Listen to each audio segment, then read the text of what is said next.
All right, everybody, we are back for match number 3 of our week 1 of the PSS4. I'm Michael Hoyp. I'm joined by none other than Flint Espil. Hey, Flint, how's it going? Hi, everybody. So Flint is joining us back in the booth. It's like good old times. Um, Yes, yes, so yes. were you able to catch any of the first 2 matches? Yeah, I had it on in the background while I was doing some work, kind of chatting intermittently. Interesting games, kind of the lopsidedness of the first series, and then the second series there was very very close. That second game, I was on pins and needles. Yeah. All right, chat. It should be sounding better, but I don't know where we cut off when we came over here, but Flint had predicted that Tom was going to play Sly and Flores was going to play the Replenish combo. And I don't know if you remember, but in our last PSS, you were very accurate at predicting, and you got them both right. So Tom is on the Sly Ah, deck. So we're seeing more red decks played tonight. Aaron Dix is very happy. And there's, I guess I'm trying to look at see if there's anything like really notable about this list, and it seems just pretty standard, very consistent. So, is there anything you want to note about Tom's Sly list compared to others or in general? no, I don't think so. He's elected to play something similar to Rich's list, right? Okay, And um, straightforward. No bobbles though, is that right? that I guess yes, I guess that is I probably like the only I thing. like that. So, um, Sorry, I'm no longer on Team Bobble. yep, I've and done a lot of so play testing, and I don't like the air. if we're jumping over to Flores' deck, so the Parallax Replenish deck, this combo deck is a little more complicated in what it's trying to do. It can kind of filter through cards with cards like Careful Study, Attunement, or Mhm. Frantic Search, or Intuition can get cards in the graveyard, and then cast the namesake card Replenish to put. Uh, if you get Opalescence and Parallax Wave, you're in a very good spot. You can do if like Parallax Tide is in that loop, you can get rid of all their lands. Against the red deck, just getting Solitary Confinement and Squee is enough because Tom has no way to answer it and would eventually deck out. So there are a lot of things going on for Michael Flores in Game One, and This um, this this deck looks familiar. yeah, this is something that Michael had played in LobsterCon to a top 4 finish, only dispatched by none other than Flint Espil himself.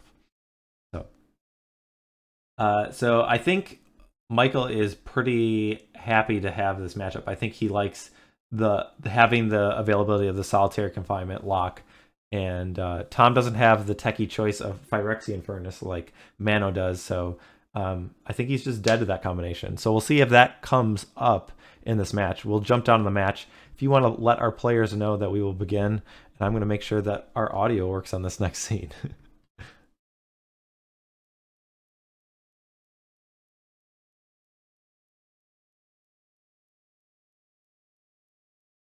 Okay, so players should be able to All hear right. me. Players are underway. We have Tom on the play with the red deck, and he starts things off with a Jackal Pup. Jackal Pup's a little bit better in this matchup than it was in the mirror, as it is a quick threat, and Tom's life total doesn't really matter. So,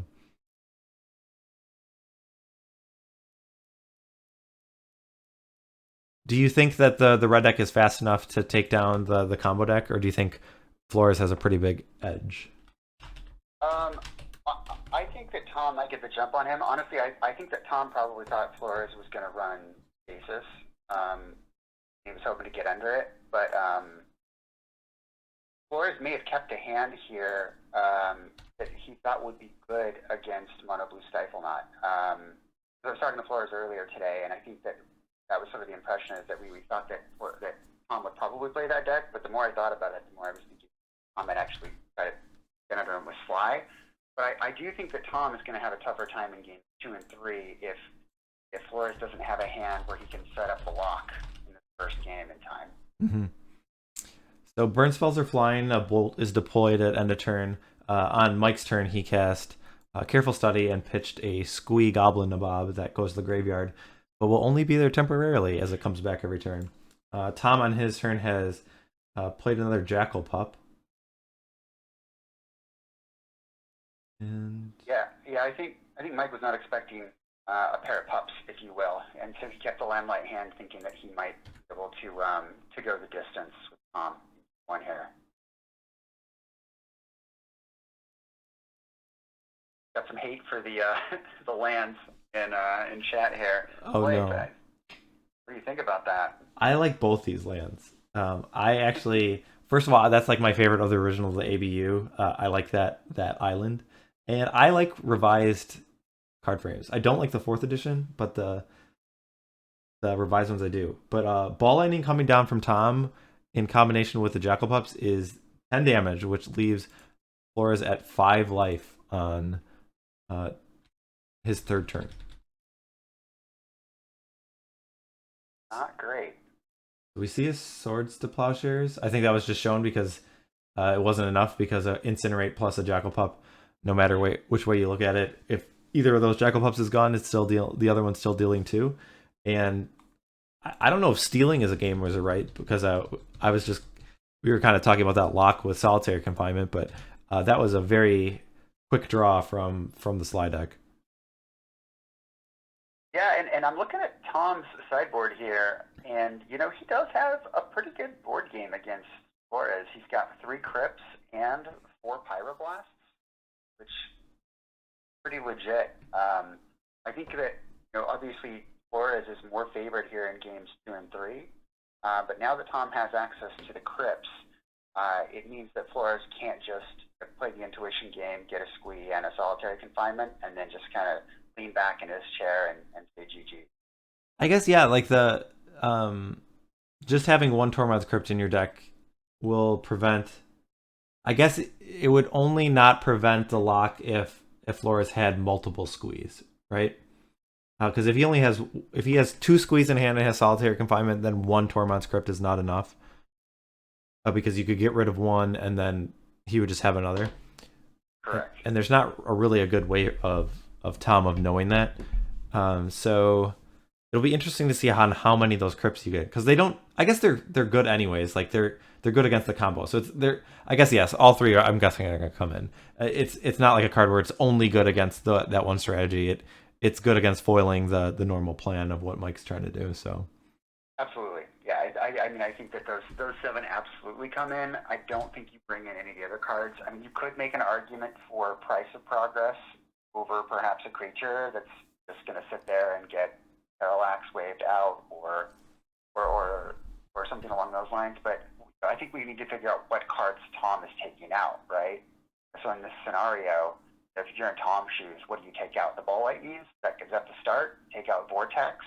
I take out Lava Dart.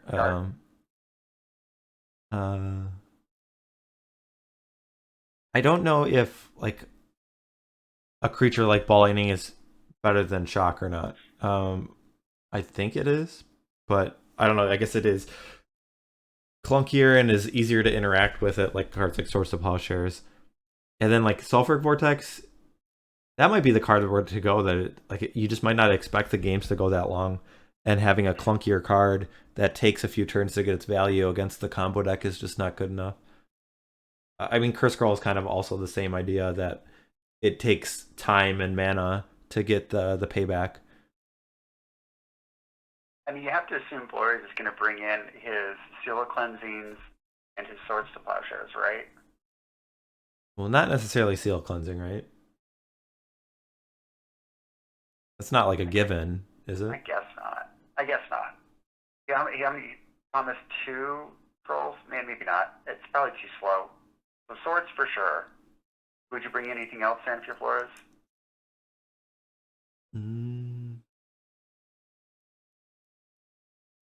Yeah, I don't. Probably not. No. What did you take out? A Tide maybe. I don't. Probably like taking away the lands like isn't as important. Yeah, that would be my guess. Parallax Tide. So probably some minimal changes. Looks like the players are starting things up, so we'll jump down to the match. All right. I'll let them know that they can go ahead. Oh, they're already going. Already? So yeah. Are they? All right. I could just see Tom's screen there, so I didn't see Mike's. Mike kicking things off with a Plains.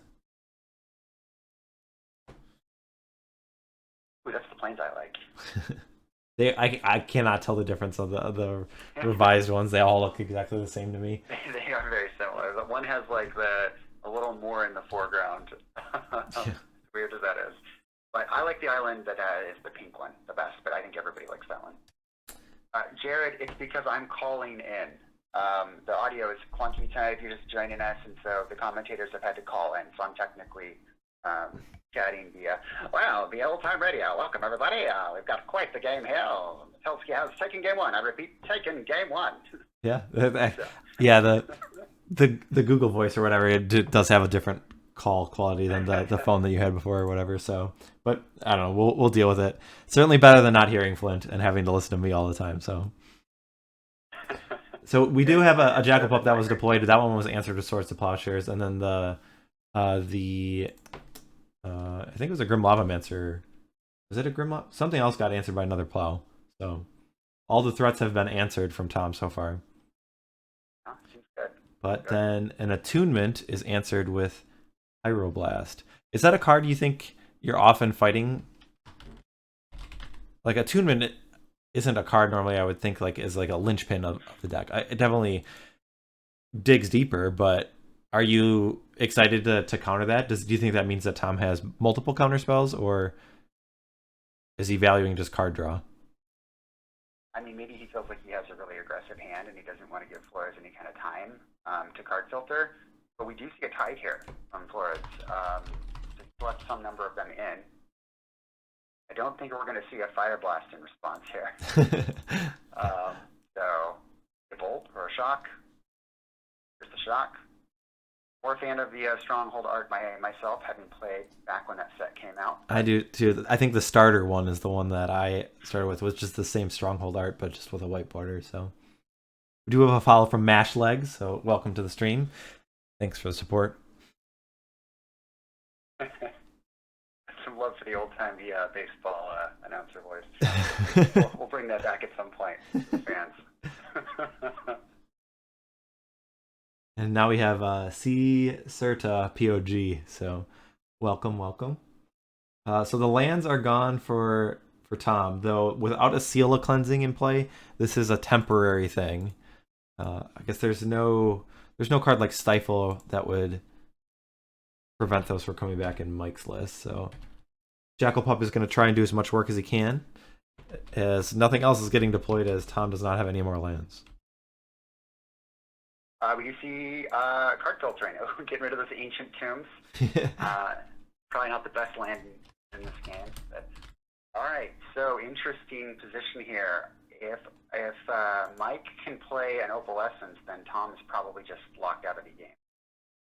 Yeah, do you want to explain why that is the case? Yeah, I mean, I always make things more convoluted than they need to be, but essentially, Flores can just put all the triggers he needs to on the stack with the wave, and then with those triggers on the stack, he can one of the remaining counters to exile itself, so it leaves play and then comes back in with 5 counters on it before the permanents are exiled. The leaves the battlefield trigger happens to, that enters the battlefield trigger would happen afterward, and then he can do it with the tide as well. So he can use the wave to exile his tide, and then he can have it come back into play, then put all of the land exile triggers on the stack, and then the wave to exile the tide again and do the exact same thing but to Tom's lands. So yeah, I hope that was clear as mud, but that's essentially it. So it's interesting, like taking out the Opalescence, and that's the position that we're in, that Mike just has kind of a fair game going on. And I think that's probably like the biggest difference with his list and what I've seen with other replenish lists that are just more focused on the combo and don't have as many copies of Parallax Wave and Tide. And like Mike just bought time is kind of what like he was doing, and just used it to pad his life total and get things going. So we'll see if that benefit of those cards doing on their own are enough. So we do see Replenish. That's going to get back all enchantments from his graveyard, but there was not an Opalescence, right? It was just, this is kind of just a value Opalescence. I guess it gets you an attunement. Attunement, yeah. He'll get wave, he'll get tide, and he'll get attunement. Okay, so it kind of like resets back to the same position and then allows him to dig a little deeper. So it's just kind of a reset on his little soft lock.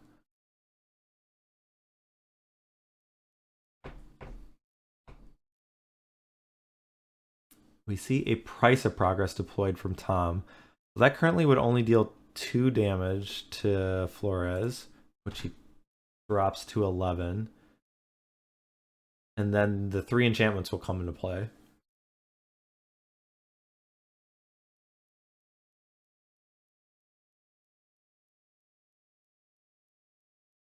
So Flores is going to start exiling the lands. Oh, this time we're going to have a Fire Blast used in response. So those lands are gone, but 4 damage.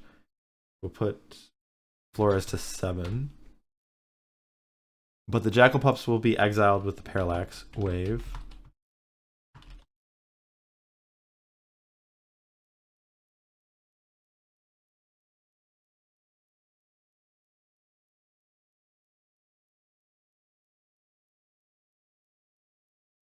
Alright, so here comes the attunement. Again, digging for an opalescence. Oh, he must have another replenish. So here comes replenish. Here comes the opalescence and the solitary confinement. And if you're Tom, I come up at this point. Yeah, or that's. Is there a world where you? He can't answer the confinement, can he? I mean, if there wasn't any pressure, like if there wasn't an opalescence, yeah, like because there wasn't a squee there, right?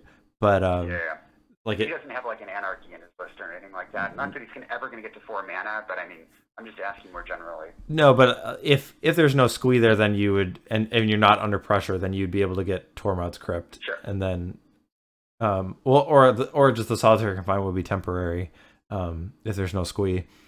But yeah, the opalescence animates all the creatures, and the combination that we talked about with the timing can just exile everything of Tom's, and he wouldn't even have that many turns because that was enough power just from natural enchantment creatures. I don't. All right, so we got things tied up. So it's all tied up, folks. Yeah, I don't know if I would call that unconventional with the deck, because I mean, like, it didn't feel as, it felt like the initial part was much more of a fair game plan, like where the Parallax Wave and the Parallax Tide was just used just to bide a little bit of time. Like, it just slowed Tom down enough and gave Mike enough time to find more cards to get to assemble the combo, which I guess on paper I wouldn't think that would work very well against the Sly deck, but it seemed to be put into good practice in that game. I wonder how he boarded. I wonder if he just shaved, shave an intuition, shave an attunement, shave a tide. Yeah, I don't know exactly how you'd be sideboarding, but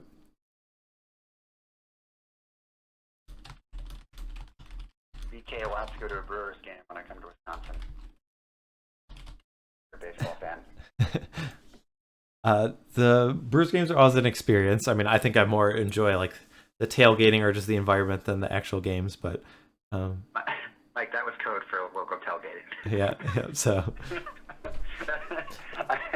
the best thing about anything in Wisconsin is just drinking. So I would say the people are the best thing about Wisconsin. Yeah. Well, I haven't been into like that many places to say that like the people are worse than other places. So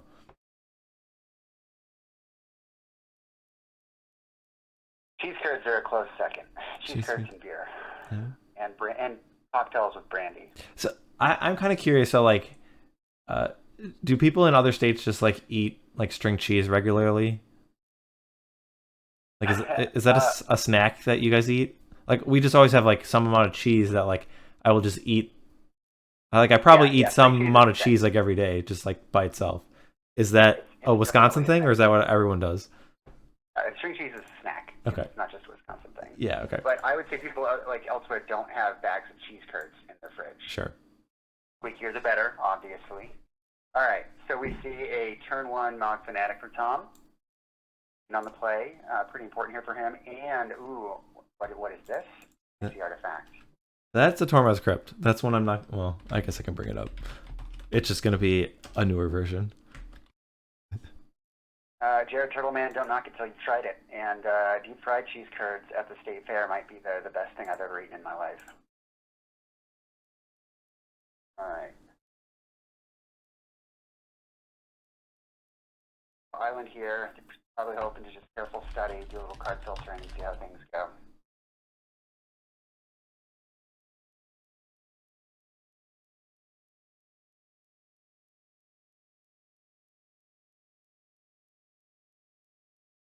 Yeah, poutine as well. Delicious. The best poutine I've had is not in Wisconsin. It was in Canada. That doesn't surprise me. So.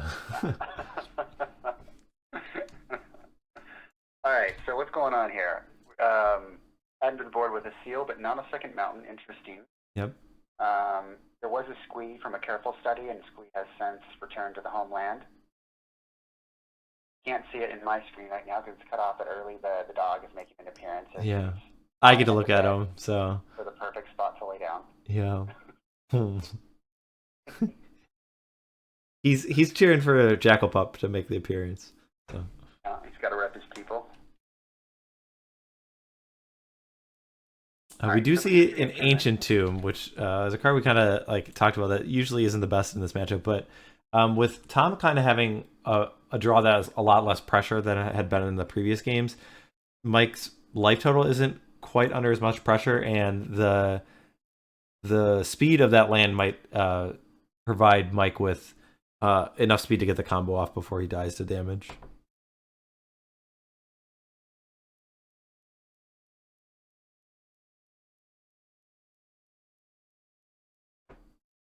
Gravy is so important with poutine. Dark and rich.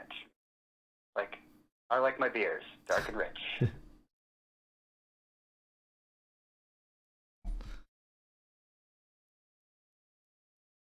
All right, we're seeing some cards discarded. I saw a wave. The wave, and then we see back. So he's dropping Plains Replenish here? Too soon. Is that a full lock? Was there an opalescence in there? And I didn't see them all. It must not be. I think otherwise this turn would be pretty scripted. I guess he could be. Well, no, because Replenish is white, so it doesn't get pyroblasted. So we do see Mike's hand. Oh yeah, let me run in there. So I guess that also means that Tom has the ability to see Mike's hand. So.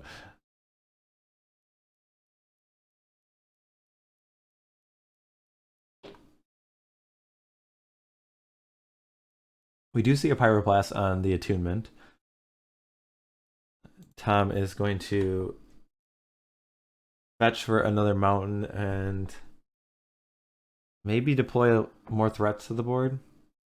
I guess we did talk about Replenish, and there is still a Tormod script in play. So unless Mike has Abeyance, which is a card I guess we didn't really talk about, but I know Mike is a huge fan of Abeyance. And that is a way to get around a card like Tormod Script if you have enough mana. Though I guess like the problem is like he's already committed a decent amount of resources to the graveyard that I think Tom would just respond to an Abeyance by crypting Flores. So I don't know. Maybe it's not as effective as maybe I'm talking about. I mean, it just depends on how much of a lock he's got, right? He only needs to do it one turn. Like, does it feel bad to use a Swords to Plowshares on a Mog Fanatic? Yes, for times. I mean, if you just let it clock you, that if you're not finishing things off, which with that Tormod script in play, it might be tricky. The burn spells are going to add up. Yeah, you know what feels worse is letting it clock you for 5 turns while you have the swords in your hand, and then realizing you should have swords it 5 turns ago. Sure. Flores down to 7 life here. Effectively 5 on board, right? I mean, things look like kind of tricky, and like that Ancient Tomb becomes more and more a liability at this stage of the game. Absolutely. 3 in hand for Tom. It just seems tough. Ooh, and Barbarian Ring, that could be just eking out a few points of damage. But like, I'm trying to picture a way that Mike wins this game, and it seems difficult because it can't be like a big combo kill because there's a Tormod script in play, and it doesn't seem like he has enough time to kind of bait out the Tormod script activation and then rebuild. Oh, this is bad for Flores. The seal will be another 2. It will be the 7th card in the graveyard. And then got Threshold, he can Barbarian Ring. So he's going down to 1, right? Is Yeah. there a Fire Blast in the future? Or is it just a burn spell? Probably just a burn spell. It looks like Top's going to say go, so... I mean, it could also just be okay, so he's doing an upkeep price of progress. I was going to say, he could have multiple spells that he's just waiting, because there's no point to like doing it right there. And yeah, the price of progress with the Flooded Strand and the Ancient Tomb is just too much for Flores. So I feel like Mike had built this deck and was pretty confident in the red deck matchup. So Chad was asking why wait till upkeep. So if your opponent has their mana untapped at the end of turn, it's better to do it during their upkeep, because then it would maybe prevent them from using sorcery speed cards if they have a response to it. Like if he had a counter spell or something, you make them spend their mana on their turn. But yeah, so a little surprising, I guess, in my eyes, that we see the red deck dismantling the Parallax Replenish combo. But I guess it went to 3 games. But yeah, after like the first game where the red deck just came out brutally fast, and then the second game, Mike kind of did his thing, and then the third game, I think that Tormod's Crypt did a lot. I don't know if we saw Flores flash a replenish, but Tom didn't have a super aggressive draw like he did in the other games, but it was constant enough pressure to take Flores down. Yes, I do think game 1 was over by turn 4. I think there was like a pup, a Jackal Pup, and a Fire Blast, and some burn spells. It was very quick. So it's all over, folks. The baseball field has caught fire. I repeat, it's caught fire. All right. Well, the red decks have done a good job of making up some of the lost time that we had earlier the night. So I think we can... Is there a few things you want to chat about real quick? Otherwise, I still have some things that I need to set up for the last match. Hopefully the tech issues for tonight are behind us. But Flint will be joining us for our last round, which we have Aaron Dix against Christian Wish. So Christian Weiser. So sorry, Wish was his old moniker. So yeah. I think since we're already a little behind, we probably just think the players in chat, have them hop out, and then we'll get the next players in as soon as we can. But in the future, for those of you tuning in, we usually do a little bit of commentary with the players afterward, but we won't be doing that tonight, just given that we're behind schedule. All right, so we're going to take a brief break, and then we're going to come back with our last match of the night. So don't go anywhere. We will be back shortly.